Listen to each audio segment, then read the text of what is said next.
আমাকে যখন কেউ কোনো পিকচার পাঠায় আমি সেই মতোই কেকটা পুরোপুরি বানিয়ে দেওয়ার চেষ্টা করি। আর কি বলো তো, কেকের মধ্যে নিজের কাজ না করলেই নয়।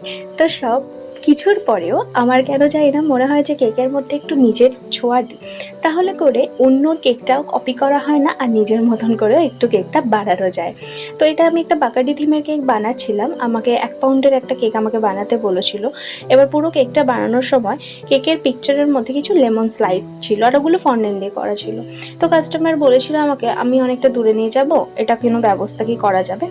বেশি দূরে ফন্ডেন্টের কাজে গরমকালে নিয়ে যাওয়া কিন্তু খুব মুশকিল, আর যদি বৃষ্টি পড়ে তাহলে তো আর কোনো কথাই নেই। তো সব কিছু মাথায় রেখেই আমি ভাবলাম যে পেপার টপারের উপরেই এভাবে কেকটা পুরোটা করি।